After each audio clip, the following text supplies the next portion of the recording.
Welcome. Please take your seats and silence your cell phones. Our program is about to begin.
Commitments to action are new, specific, and measurable projects and programs to address a pressing global challenge.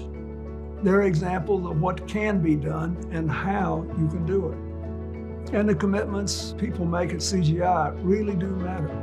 First, each commitment helps address an urgent challenge.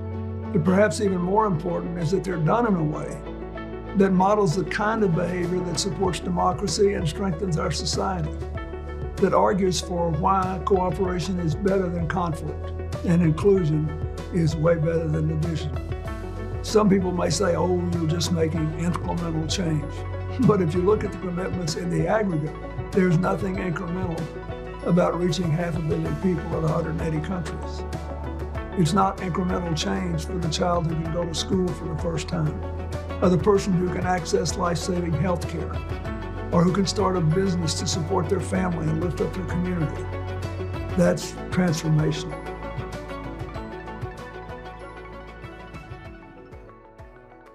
Please join in welcoming to the stage Dr. Chelsea Clinton and Dr. Tom Inglesby.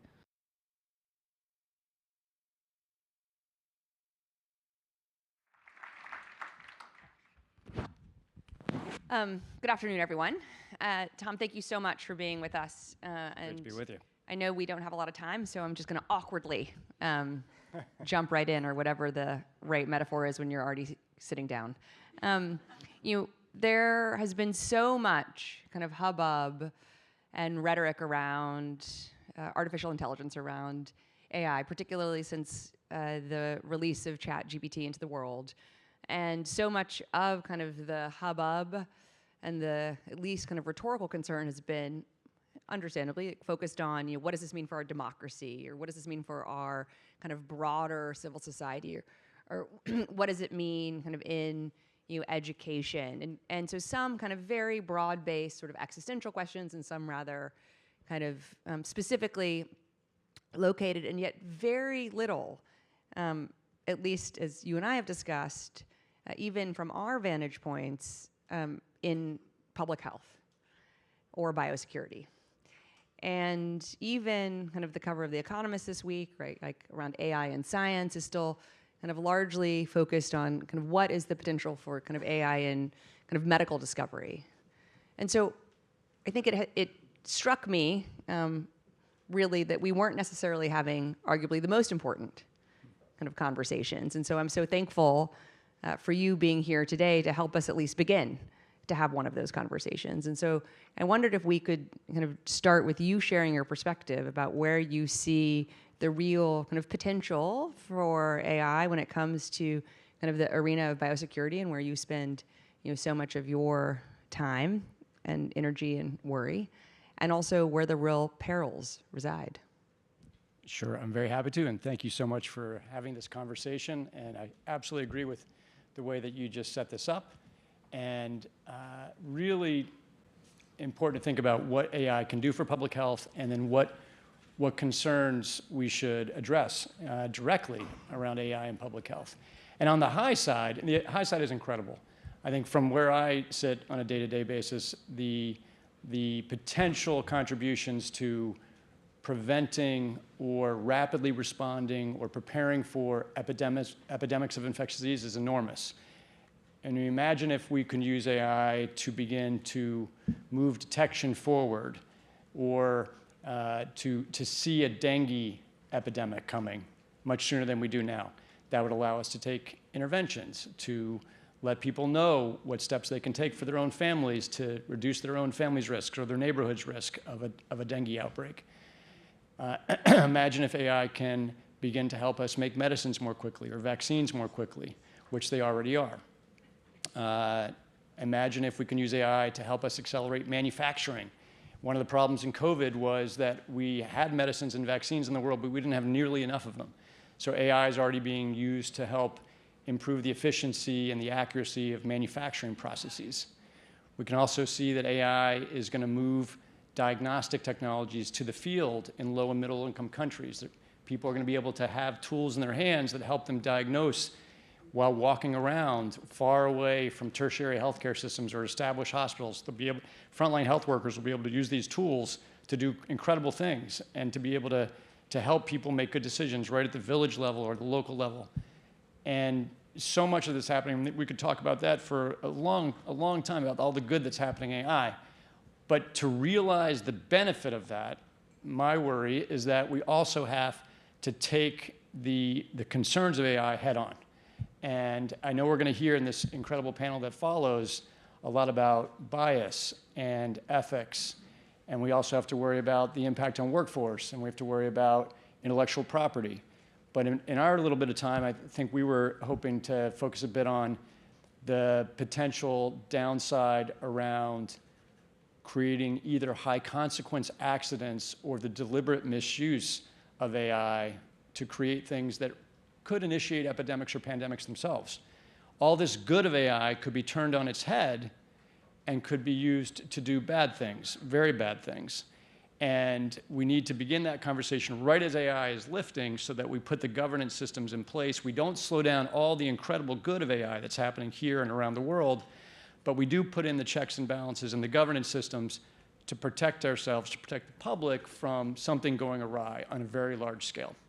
So that's kind of just kind of an opening thought, but happy to have the conversation. Yeah, thank you so much, Tom. I wonder then if we could go to what kind of might that governance look like? Because we do have governance mechanisms at kind of national and global levels around other high consequence materials and threats that also often have kind of high potential for good, but when kind of misused, kind of accidentally or purposefully, can kind of have quite catastrophic consequences. What do you think we can learn, whether around kind of the governance concerning nuclear material or other threats that could be kind of quickly applied here? And what do you think the open questions are where we kind of don't yet know what the right answers might be? Yeah, I mean, those are such important questions. And I think, as an opening kind of thought, governments and scientists and technologists are, I think, incredible at creating new innovation. And I think as a global community, we are less good at thinking about the governance of these powerful new technologies. And you brought up a couple of fields where things are very well governed. Nuclear science was born classified and has a very, very strict set of governance controls around the world. It's not perfect, but I think all people working in that field understand that system. Biology and AI were born absolutely open, seeking to do good, highly capitalized by the market around the world. So they require very different kinds of thinking and solutions. We have been thinking about this in biology for some time, but it's been difficult. We now have the tools in biology, even without AI, to create very transmissible viruses that are entirely new, to create new variants that are resistant to vaccines or to medicines. And so biology has been struggling to come up with its own governance systems. The US government is trying hard to put systems in place. And now we have this new adjacent territory of AI, which will now only accelerate and kind of raise the importance of getting governance right for biology and for AI. So we've got roles for the technologists to play, the companies to play, roles for biology, and then very clear roles for government and international arrangements. And where do you think kind of your role as a scientist comes in? What is it fair to ask you or anyone kind of who's at the frontier of discovery to take on as their own onus, and what really should be, do you think, kind of rendered onto governments? And how do you think about that balance so that we're not impeding the good potential of AI, but we're also kind of building in mechanisms transparently, hopefully democratically, but that kind of protect against people asking questions with AI that could accelerate, not for lack of better words, like very bad things happening to lots of people very quickly? Yeah, I mean, I think the first thing is as a scientist who's working in either AI or biology or life sciences or public health, is to name it and to call it out as a concern.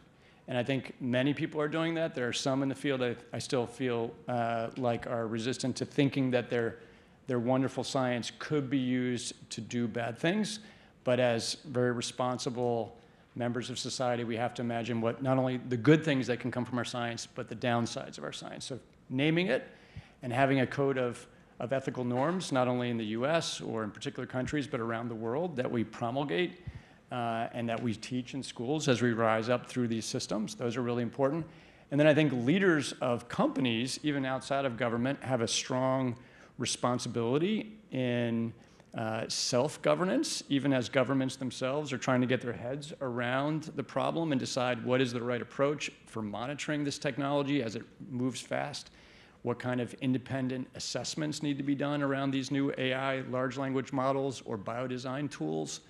I mean, all those are really important questions. Governments are beginning to really lean into this, but in the meantime, most of the knowledge around these technologies and sciences reside in the companies or in the research laboratories themselves. Government is trying to catch up. So we do have a responsibility, even before government says a single word, of naming the problem at hand, of educating ourselves, and of thinking about the right self-governance and responsibility that all companies and researchers who work in this space should have. And Tom, for people here who are not biologists and are not technologists, kind of what does that mean in lay language? You know, how kind of could anyone here be thinking about what questions they might be asking of their kind of friends in science, or of their kind of local research universities, or if they live in Baltimore, come down the road and maybe ask you, and kind of what questions should they be responsibly thinking about to pose to their elected officials? Take kind of what you just have shared over the last 10 or so minutes and put it into hopefully not overly scary, but just scary enough language so that people understand the kind of magnitude of the worry and why you and I are kind of so concerned. And also, though, hopefully the magnitude of the opportunity to maximize the chance of a lot of good happening and minimize the chance of even a little bad. Yeah, I mean, I think in plain language, what we in civil society or as members of the public can say to our elected officials is that we want them to take responsibility for not allowing the creation of things that are more dangerous than already occur in nature, and that we expect the government to develop a reliable oversight mechanism that doesn't slow down science, but prevents some of the most serious dangers from emerging. We can't have it that individuals or small organizations decide to make viruses that can break out into epidemics or even pandemics, and the government doesn't even know about it. We haven't had a chance to think about it or review it.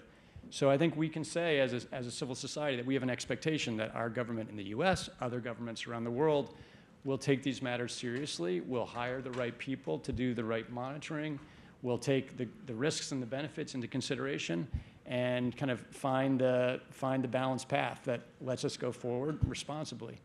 I do think it can get quite complicated when you're talking about large language models and ChatGPT, but the bottom line, I think, is that these tools can create sudden change, and some of those changes, one of the AI companies, I think, has coined the term frontier AI models. And what frontier AI models means to OpenAI, one of the leading companies, is a model that can create sudden and severe risks to public safety. Since those kinds of models exist in the world, we need the appropriate response from government and from civil society, especially I would say in biology, but there are other areas of risk. And that's what we hope our elected officials will do, and working together with companies and scientists to find the right path.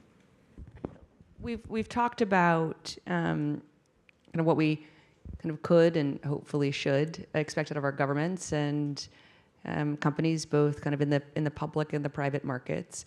And you reference kind of what needs to happen kind of in the training pathways for future sciences. But I do wonder if you could talk a little bit about what is the responsibility of universities here? Yeah, well, universities now have a special role in reviewing proposals for science that go into the government or that are contemplated by scientists. So they have a special role in constituting review committees and oversight on their own, and in making sure that their scientists are aware of the governance structures that governments have set up. So on the research side, they have a special responsibility to act ethically and in compliance with how the government has set up the governance systems. But on the educational side, our universities have a special responsibility for educating young life scientists, young biologists, young AI engineers who are moving through the system, who will become our leaders, to make sure they are aware of the larger landscape, that they don't remain brilliant in a relatively narrow area of their field, but have the bigger picture around them and an understanding of the risks. I think there isn't a lot of reward in focusing on risks in science. I think the general reward is in innovation and incredible breakthroughs, which as it should be. But everyone who's in this space should have a little bit of understanding of what the downsides are, so that they can not only act themselves responsibly, but also promulgate a culture of ethics around them with their colleagues, nationally, internationally, and we kind of build it from there. Are you optimistic that we're going to kind of be able to get kind of the governance right, that we're going to have enough people with just enough concerns asking the right questions and holding our elected officials accountable, either in this country or candidly anywhere in the world?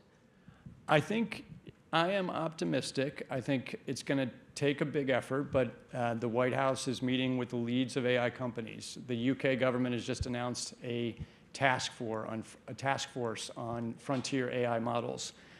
The Congress is having a series of meetings with leading AI scientists from across the country. So there is a high-level recognition, and that's happened relatively fast from a standing start. So I think we have a chance, but what I'm a little worried about is that there could be a lot of enthusiasm, and then all of a sudden we turn to something else. This is going to require a sustained effort as these complex AI systems are built for good, but also with risks. And how do we ensure that public health remains a more central part than I think historically it's been, in the few months that we've been focused on AI in this country? I mean, back to where we started, I think public health often receives far too little attention in our overall consideration of health, and I think AI tools are much more directed towards healthcare systems and individual care. I think all the people in this room, I suspect, have an interest in how AI can continue to drive towards large-scale population public health benefit. And I think we just need to keep, as a voice, asking for that to happen and encouraging AI leaders and AI companies to turn their attention to the problems of global health. Amen. Well, thank you so much, Tom, for being here. Thank you to the audience. And I think it is now my always pleasure and honor to invite my friend, Dr. David Fajgenbaum, to the stage. Thank you all so much. Thank you.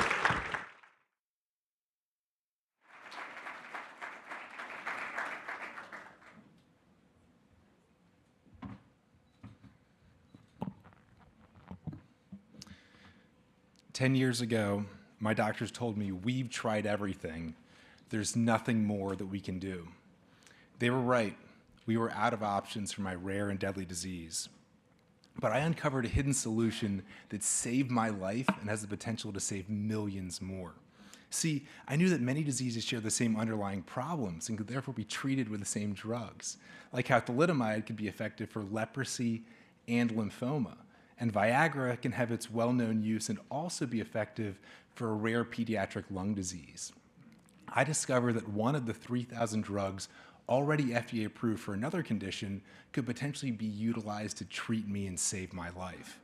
I began testing the drug on myself, and after nearly dying 5 times in 3 years, I've been in remission for over 9 years.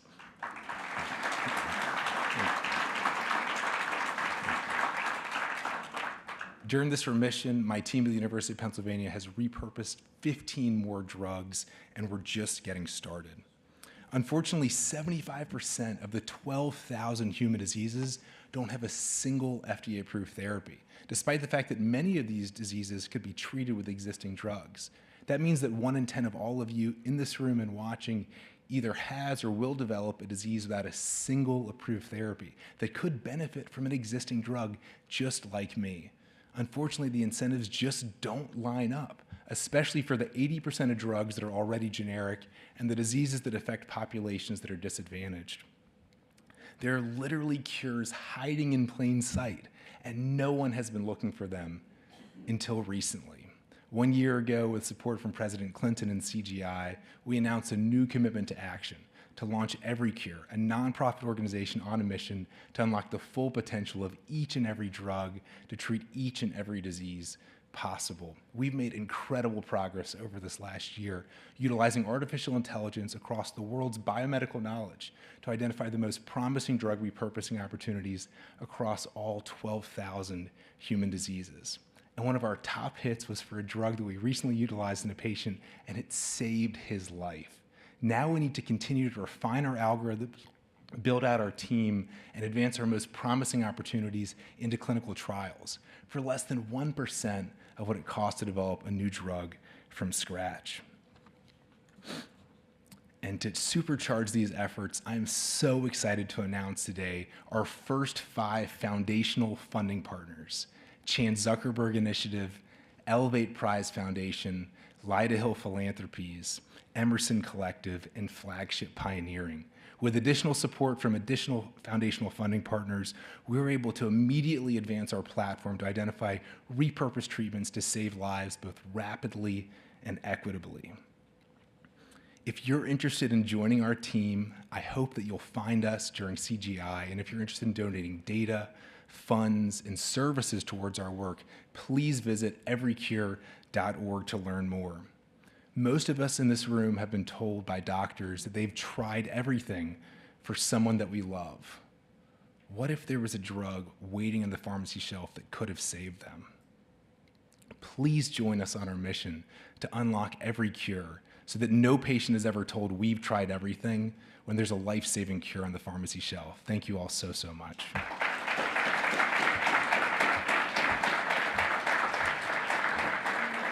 Please welcome Ellie Bertani.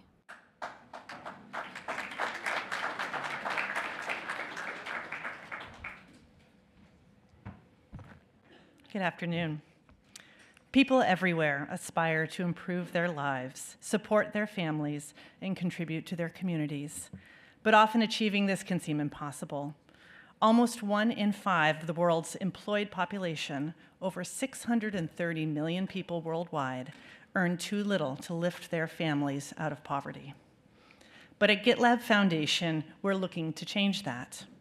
Good afternoon. I'm Ellie Bertani, president of the GitLab Foundation. It's a huge pleasure to be here today with all of you committed action change makers in the room. Formed last year from GitLab Inc., our foundation invests in people to grow their lifetime earnings through education, training, employment, and systems change.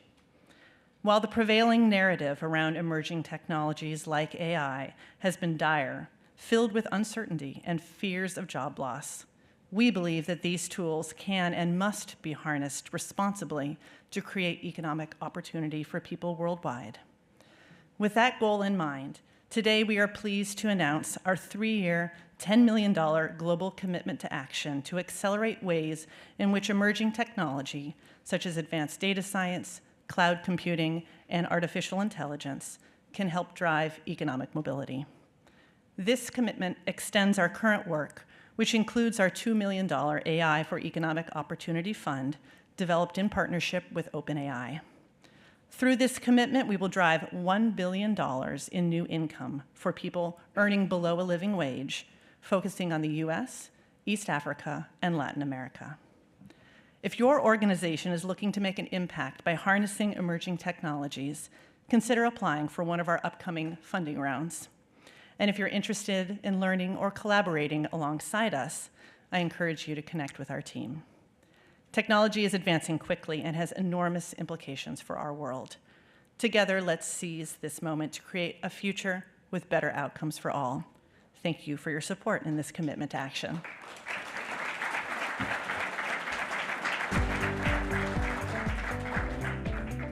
Please remain seated. Our session will resume momentarily.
Please give a warm welcome to Ryan Heath.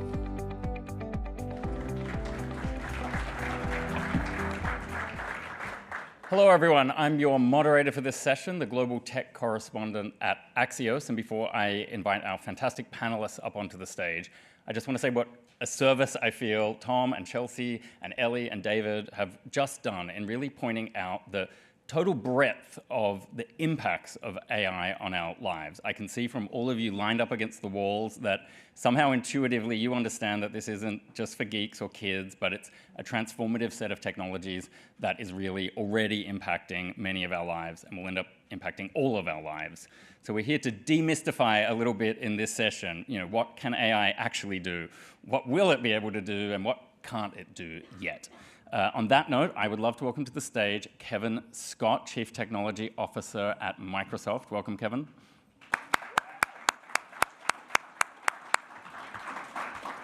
Aidan Gomez, the CEO and co-founder of Cohere. Welcome, Aidan.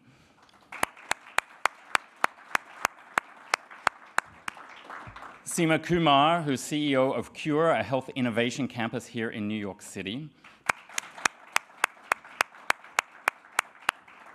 And last but certainly not least, Dr. Joy Buolamwini, who is president and artist-in-chief of the Algorithmic Justice League, and she has a book out on October 31, Halloween, I believe, called Unmasking AI. Welcome, Joy. Discreetly duck across the stage. Kevin, let's start with you. Can you give us a 60-second primer on that question? What can the current generation of AI, as long as it lasts the next 3-4 days maybe, what can it do and what can't it do? That is a very hard question to answer in 60 seconds. I think the thing for everyone to understand is that when we say AI, it's a very broad topic, and what people think about when they think of AI has changed dramatically over time. So 25 years ago when IBM's Deep Blue beat Garry Kasparov at chess, which was this sensational accomplishment, the actual AI technology involved is very, very different from what we're talking about today.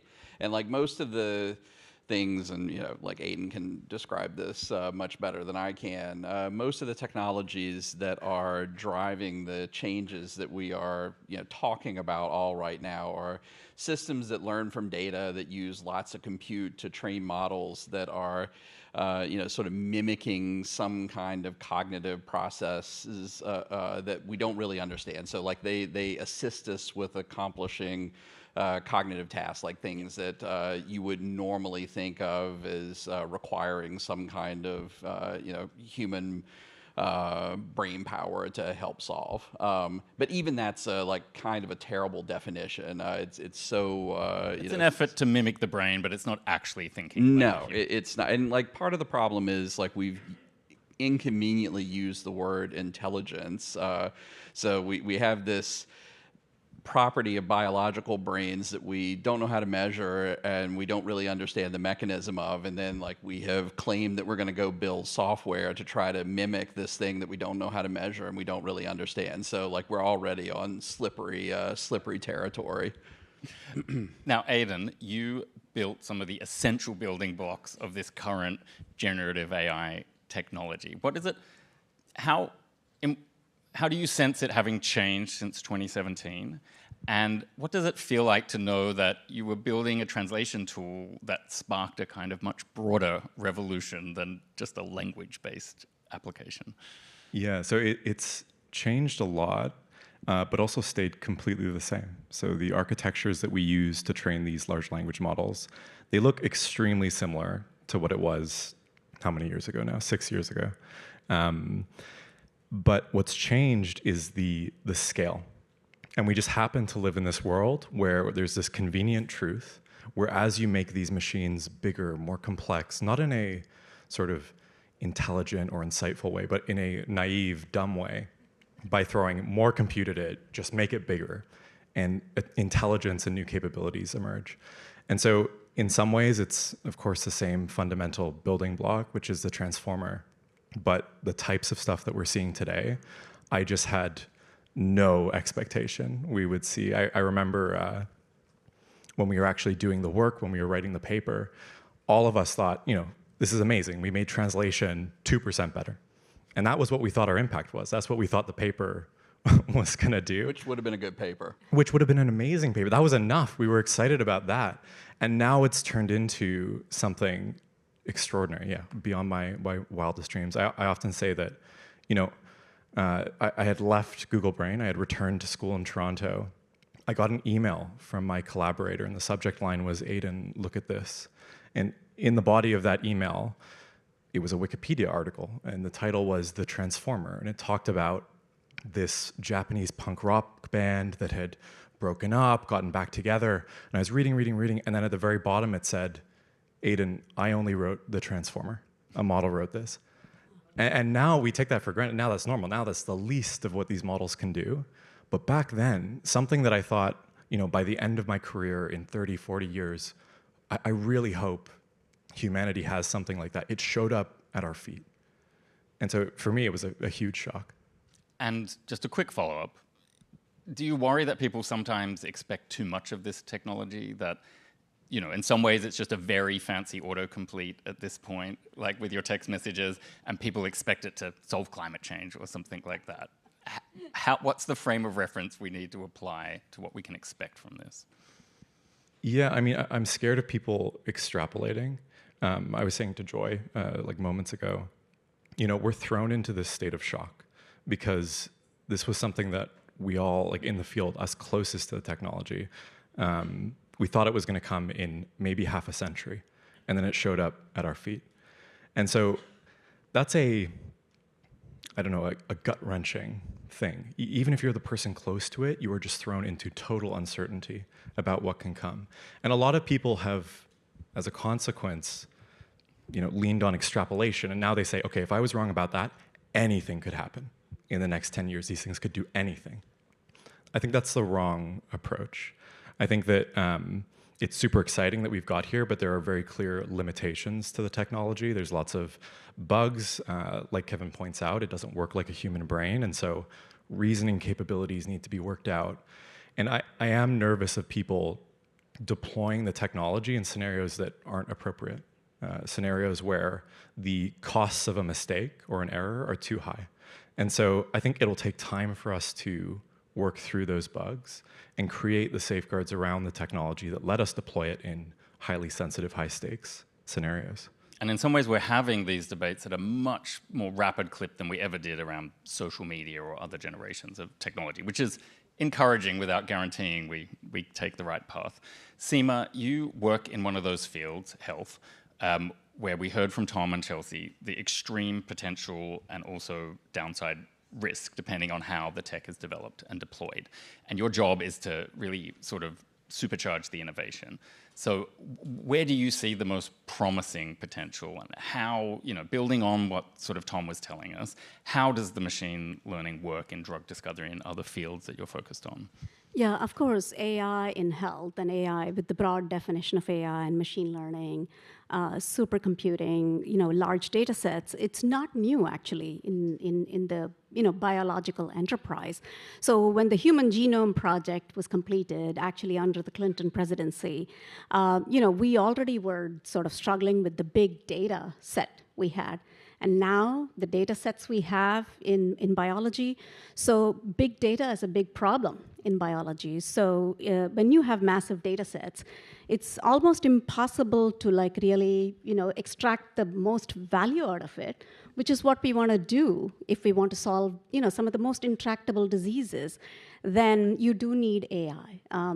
But AI, as we like to say, it's all about garbage in, garbage out. AI is like learned intelligence. Machine learning means you have to teach the machine how to make sense of the data. And so you have to be right at step one. Yeah, you have to be right at step one, and you have to have, if you give a machine incomplete data set or inaccurate data set, what it's going to come back to you with is actually biased information or incomplete information or the wrong conclusion. And so this is why we really think that having the data sets siloed in single organizations or single companies will not work. Somehow data sharing and putting all of that data together and using that data to teach the models how to interpret this is important. And having physicians and scientists and human oversight involved is important, because at the end of the day, we're talking about human beings and human lives, and the stakes are high.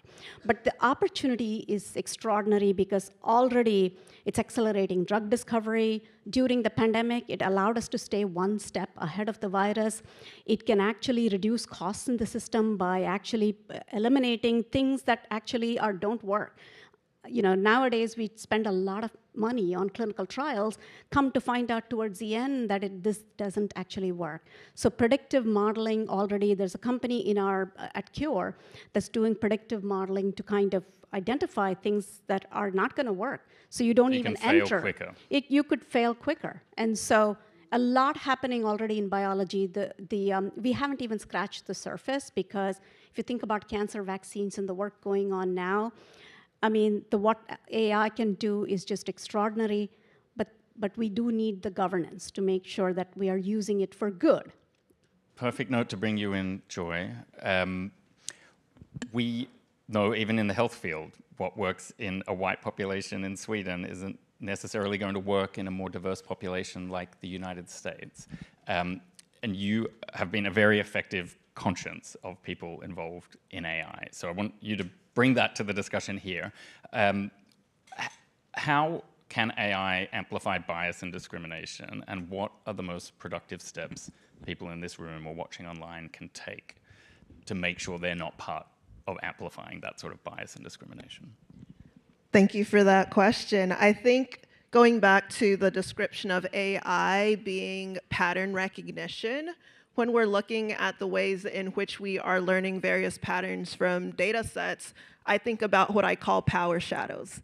And so these power shadows being those who have been represented within data sets and those who haven't, and what that means for prediction. Yes. So if the prediction is predicting people's future opportunities, right? Predicting who's going to pay back a loan, predicting even when you have AI systems being used for triage, right, who may or may not die. When you have these types of predictions and you have bias in those predictions, it goes back to who are we valuing and why. And so data sets oftentimes do reflect our values, but they also reflect convenience, right? And when we have a lot of convenient sampling, even if we talk about the Human Genome Project, right? It took some time, and we're still working on making that more diverse. Yeah. Absolutely. So I become concerned when we don't necessarily look at the entire process, because the idealism is understandable. I'm a computer scientist because I wanted to build robots and do amazing things in the world, and then going through that process of realizing these systems I was enamored with actually didn't see me, right? And didn't see me in important ways. That means that the benefits we're talking about will not be evenly distributed, and the burdens will fall on the already marginalized, though we can change that. Now, you've also used AI as an artist. Are there examples where you've found that you can positively harness AI, or where you've been able to shape it in a more inclusive fashion? So the reason I came to this work in the first place was because I was working on an art installation project that used face tracking technology, and that system did not detect my face. And so then I started asking why, and then I learned about very pale-male data sets, right, or other data set skews that we have. But in that place, I also started thinking about what does it look like when we want to use AI for good or AI for a beneficial area. So one company that I invest in is Bloomer Tech, and they were looking at the lack of data around women's heart health. And so they have the smart bra technology, right? And so here you're actually being really intentional about where we've fallen short, and then creating a system that's filling in these data gaps so they don't become data traps. That's great. Seema, is that the sort of thing that you try to surface in the innovation challenges you run? Is that sort of built into the fabric of those projects? Absolutely, yes. So we've launched an innovation challenge, and we're taking applications for people who are going to apply AI in health for good, because the potential is there. And as we said, it has to be quality data, and it has to be representative data. And one of the requirements for people applying for the challenge, in addition to all of the great ideas that they bring, is to also address the ethical, legal, social implications of AI, and bringing ideas for governance, ideas for how to manage the ethics, how to manage data, accuracy, but also privacy and so on. So that is indeed what we're going to be looking for, and the challenge is actually open now, and we're hoping that the next generation of entrepreneurs will bring forward ideas that can help us establish and leverage the full potential and the power of AI, because let's face it, it's here to stay, as we said, and it is a vital tool in healthcare, but we have to make sure that it is used for good and there's appropriate checks and balances and governance in place. Kevin, what's something that Microsoft can bring? I mean, you can bring many things to this set of challenges, but you're such a big company and you work across so many different fields. So I wonder where you see the most potential for impact now and then also in the future, given everything that you oversee. So I think one of the ways that we think about the technology is how can you package it up as a platform that will allow as many people as possible to safely and responsibly play around with it, to experiment, to be entrepreneurs, to try to solve problems that only they see. And it's one of the things that really excites me about what's happened over the past year. So prior, like I've been working on machine learning for 20 years now inside of like big tech companies and startups. And the barrier to entry for someone doing something like really, sort of materially complicated with AI has been very high. Like you have to have a huge amount of expertise. You have to have access to a tremendous amount of resources. And like by all means, like we have not made the technology perfectly accessible, but like there are ways now for people to go try to do things with AI that would have been impossible for them even a year ago. And so I think if you imagine, look at your smartphone. So the smartphone as a platform, as originally conceived, was this device with a touchscreen connected to wireless networks that had a web browser, a mail client, an SMS app on it. If that were all there ever was about the smartphone, it wouldn't be nearly as useful or interesting as what we have today. And so part of my contention as a platform builder is like, I can't really imagine 10, 15, even 5 years from now, like what the really interesting things are going to be. And so I think the important thing right now, and like you do have this very real safety and responsible deployment set of concerns to go think about, but like we're living in this amazing moment where, like whether you're a startup like Cohere, whether you are like a hyperscale cloud like Microsoft or Google, whether you are an open source developer, like trying to do something interesting, like there's just real energy around like what can this infrastructure be made to do that's useful in the world. And the healthcare applications I think are really interesting. Like my mom lives in rural central Virginia where I grew up, and she's recently been in the hospital 4 times with a flare-up in a thyroid condition she's been dealing with for 26 years. And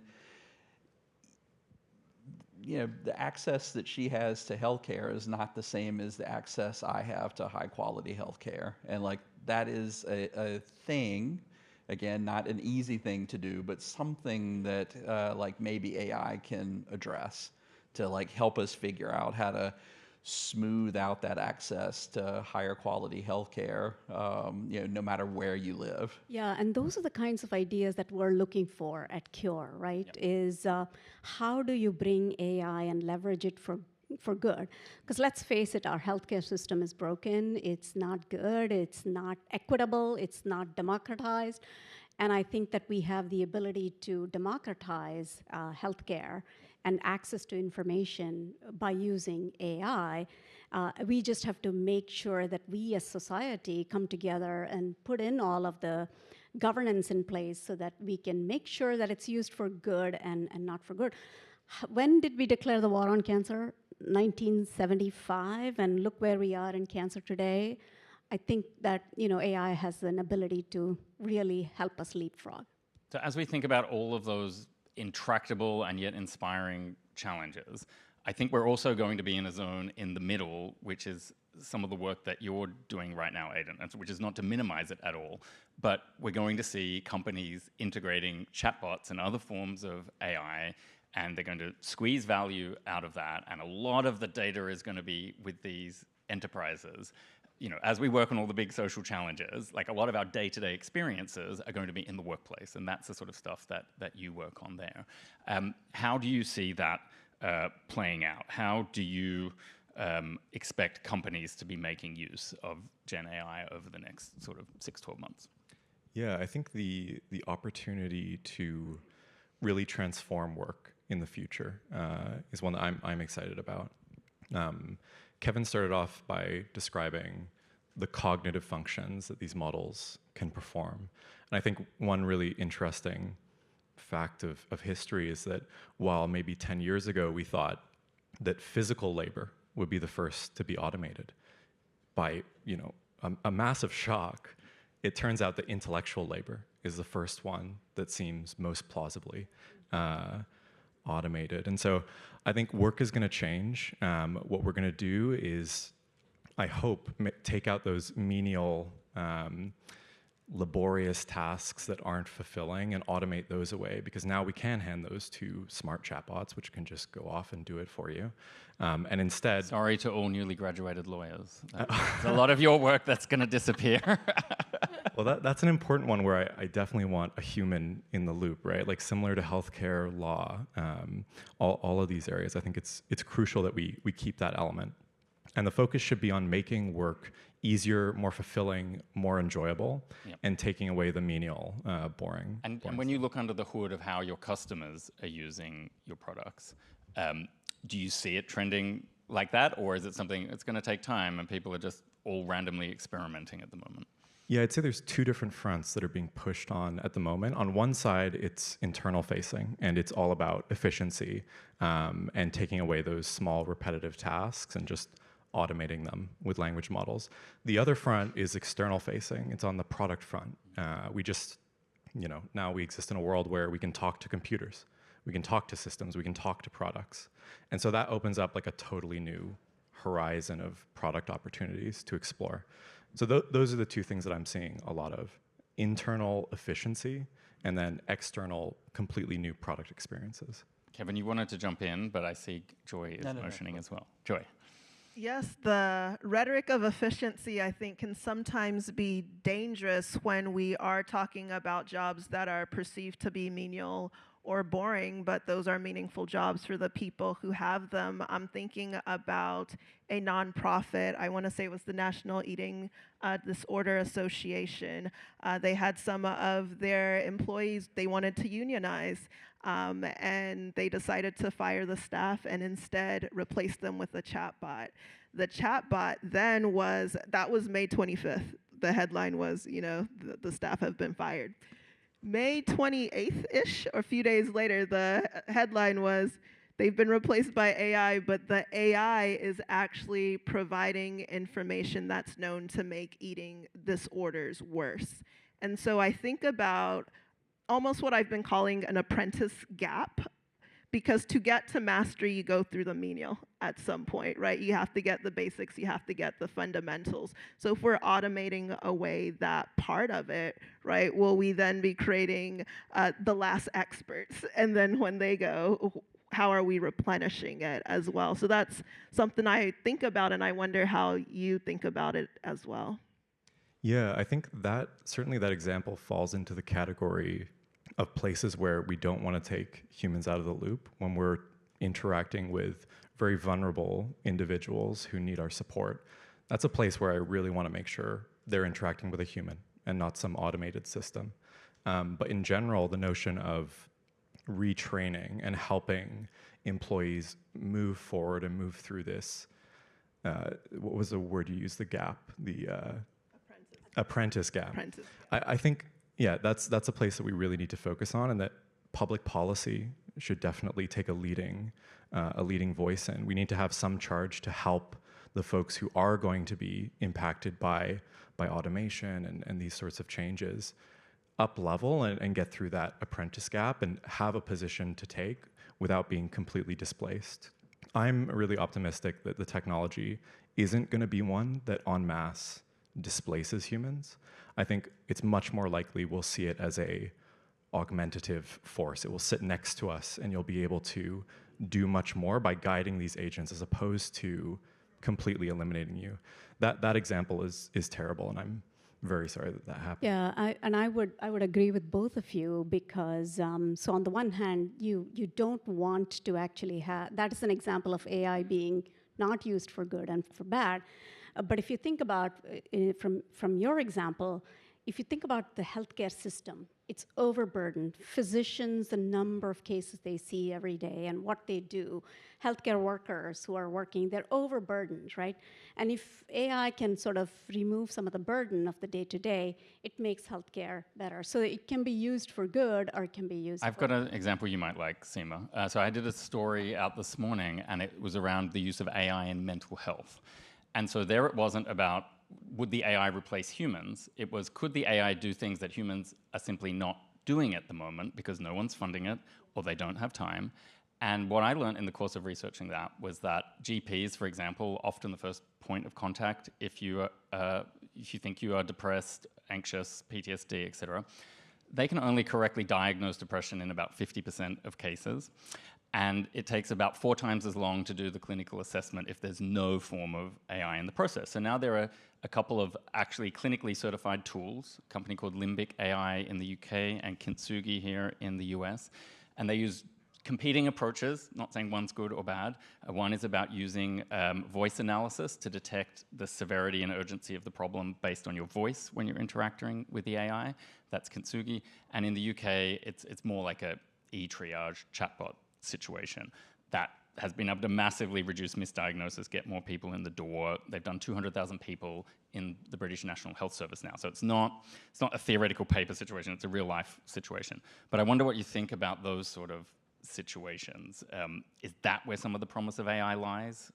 Yeah, I think with that, we're just scratching the surface, really. I think that's sort of like the low-hanging fruit, and that can help us in healthcare, in case triaging, in ensuring that there is, the ability for the repetitive tasks and processing and things like that to be taken off of a physician's, mind, so that the physician is focused on what she does best, and that is to diagnose diseases, or to actually have a parent who has a baby with type 1 diabetes, staying up 24/7 doing mathematical calculations to figure out how much insulin to give, and if you can automate that as an example. So I think there's a lot of different, but I think we've only scratched the surface for what AI can do in healthcare, because the promise is there as long as we can put the right governance in place.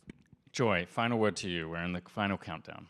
Well, I think back to the Alzheimer's case, and there was a Canadian startup where they trained their system on people who spoke English as a first language, and then they tested it on people who spoke French as a first language, and they were said to have Alzheimer's. So the signals that it was picking up on weren't necessarily the right signals. So I think we still need to be cautiously optimistic so that we're actually testing the specific populations when we hear the promise. And game out the potential downsides. I think that was what did not occur with the Eating Disorder Association. And then I think if there was a thread that I pulled from a lot of those points that I'd love to leave you all with, it's that we're really in kind of like page 1 or day 1 of a very long marathon or a very long book. I don't know what the right metaphor is, but we're at the beginning of a revolution that you're all going to be participating in for a very long time. Thank you, Dr. Joy. Thank you, Seema, Aidan, Kevin, and thank you to all of you for being such a great audience.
Thank you, everyone, for attending this exciting session. We encourage you to continue the conversation in the Impact Lounge as we continue our program with our next Spotlight session. Thank you.